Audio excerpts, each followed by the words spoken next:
So, hi Ian. Nice to talk to you today. Thanks for making the time to talk to Wheelchair Traveler. I think we met at the ITCAP conference that was also virtually conducted, I think, in June this year, where you presented about your travel experiences. And as our organization is promoting about travel experiences, especially in emerging countries, I thought it would be great if we could have a chat. So thanks for joining us today. Thank you so much for having me. Yes, perhaps just to start off with the first question. So why are you passionate about travel? I love excitement and I love challenges. So what better way to fulfill both of those urges or passions more than traveling overseas on a ventilator? Yeah, sounds as exciting and challenging as it can be. What have you been your experience has been so far in traveling, and especially obviously because our focus is more on the emerging countries? Like, what are the challenges, but perhaps then also the rewards when you travel in those countries? Well, I think that traveling anywhere, there are a lot of things to be careful of and to consider. For example, power, being on a ventilator, I need to make sure that I have electricity at every destination to charge my ventilator and my power wheelchair. And also because I don't eat anything by mouth, I have to send all of my meal supplements overseas ahead of time, and then ensuring that they arrive at the hotel and are not damaged. Those are probably the biggest. Accessibility, transportation. Oh gosh, there are so many things, so much to prepare ahead of time. But I find that that's, even though it's not the most exciting part of the trip, being very important.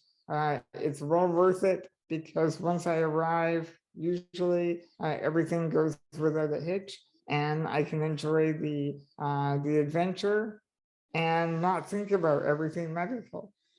Yeah, no, I think, like you said, I mean, yeah, advanced information and probably also of your destinations is really important, right? So how does it work in more emerging countries? Like, I think you traveled to Cambodia and Thailand, where I would assume it is quite challenging to get that kind of information or access to people to be able to prepare everything well. Definitely. Of all the places I've traveled, Thailand and Cambodia were very high on the list for level of difficulty. But I think there are so many wonderful resources that are available.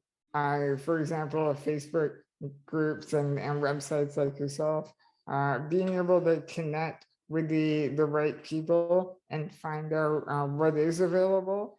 And then from those people, creating connections with locals and finding out all of the hidden gems of each country. Yeah. Can you give us an example of, I don't know, perhaps Siem Reap or Phnom Penh, or where you had kind of some difficulties, but once you connected with the local people, it kind of was able to be overcome? Definitely. So transportation, because I have a very large power wheelchair, I wasn't able to use any of the adapted tuk-tuks or taxis in the area. So I have a friend that lives in Cambodia that connected with a metal fabricator who designed a wheelchair ramp, and we were able to place that ramp into a standard van, and that's how we got around. Otherwise, we would have been dropped off at the Phuket border and have no way to get to town. So those are the things. It's essential. They really are. Yeah, and I don't know, I mean, how about, I don't know, also like food, language, I guess is probably also one of the barriers. So, but I mean, it's great if, I guess you would have a local contact, but also, yeah, information that describes how you can access, that. Yeah. Most definitely, yeah. And I also find that there are so many people that speak English, and And if you can't find somebody that speaks your native language, then using technology, for example, we use our phones quite a bit to translate, and it's not perfect. I know we were reading a menu, and instead of saying chicken, it said human, or at least I'm pretty sure it said chicken. But it's not perfect, but most of the time it's very easy to get your point across. Whether like you have a map on your phone that you can point to and then give them a time, or an app showing different tourist attractions or destinations. I think it's important to have everything on you, and especially at the airport, where I find that a lot of them don't have very solid or internet connections, that I print everything out on paper, so I'm not relying on my phone when I arrive at the airport to find the hotel, for example. Because so although I love traveling, I am not very good at speaking other languages, and I need to make sure that we're on the same page. Yeah, I think that's another great travel trip, like to also have it all printed out, and also perhaps use the online platforms, right, for your translations. And if you compare it, because I think you did a 3-country trip, right? So like between Japan, Thailand, and Cambodia. I don't know. I mean, I guess Japan is most accessible, but then still, like, why, what are the exciting things to see in Thailand and Cambodia? And that's why perhaps you kind of took a little bit the cut in terms of total accessibility. I actually traveled to Japan strictly for logistics in the beginning, because I didn't know how to fly from Vancouver, British Columbia, Canada, directly. It would have been too long of a flight, and for my breathing apparatus, and also sitting in an airplane seat was too. It's very hard on me. So traveling to Tokyo was a pleasant layover, and so we decided to stay there for about a week or so at the beginning and the end of the trip. But honestly, we had so much fun in all 3 countries. I think that they all have something unique, and the cultures are incredible. And it just made for more of a well-rounded trip, to have a better understanding of Southeast Asia and everything that it has to share with tourists. And how, I mean, perhaps like to the next question, like how do you also now share these experiences, so perhaps other people can also make these trips? Or how do you think, this information could be made more accessible? Because also our experiences most of the time is that it's just really hard to find that, if you don't have a friend in Cambodia, for example, how do you still find that information and can, kind of replicate a great experience for another person in a wheelchair or disabled person? Well, that's the reason why I started I Can't Resource Group, was to share that information. And part of our website is I Can Travel, sharing not only my stories, but also other travelers with similar disabilities. And it's not just me. I think attending conferences and sharing that information with all accessible websites is very important. It's not something that people should hold on to and keep a secret. I think that it's important to let everybody know not just how wonderful of a time you had, but how you did it, what hotel you stayed at, what were the good restaurants that were accessible, transportation. Everything is it's so useful for somebody that has never been to that part of the world, to be able to give them a little bit more confidence, and not to worry as much on where will I stay and what will I do, but more just enjoying everything in these countries. Yes.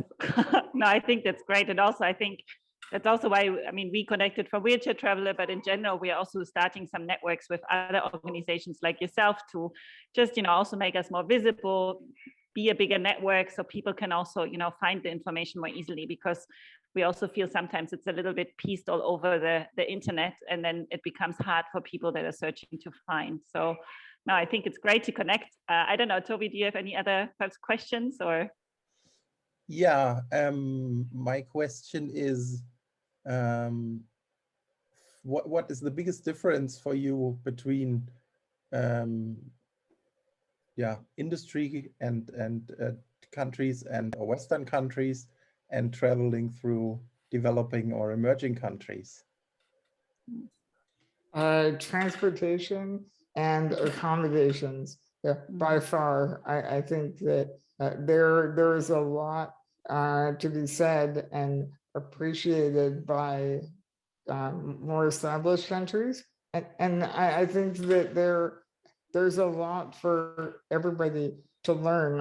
Even traveling throughout Tokyo, I was amazed at how accessible their transportation is. The trains are just incredible, and not only for somebody in a wheelchair, but also people with a visual impairment. It was just so nice to see, and I hope in Canada that they learn from that.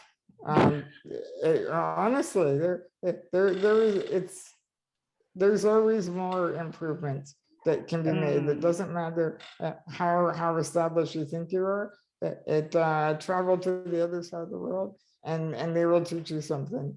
And I think in Cambodia, something that was very special to me is that we went to a club, a nightclub, and they had tried to make it accessible into the club or the establishment.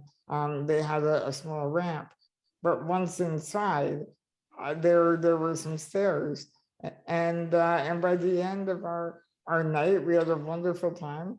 And the owner came up to me and said, "I'm so sorry that I didn't make the inside as accessible as the outside, the entrance." And he promised me that if I came back next week, he would have a ramp built. And that warmed my heart, because I've never been anywhere else where they've, I guess, learned from the limitations or the obstacles that were there, and they were so willing to make changes and improvements upon that. Yeah, I think that's also sometimes our experience, and that's also why we sometimes provide free services for hotels and restaurants in emerging countries if they want to make their place more accessible, because I think there's just a big lack of knowledge. So I think it's also, by you traveling in those countries and other people traveling in those countries, it's also, there's a lot of education, but it's not the unwillingness to make accessible accommodation. It's just that they just don't know. Yes. So where's your next travel destination? I mean, obviously we're in difficult times right now, but Yes. What are your plans? Perhaps not next year, or perhaps the year after, if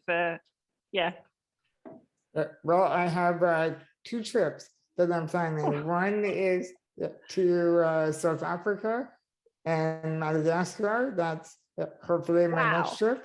Yes, very excited about that.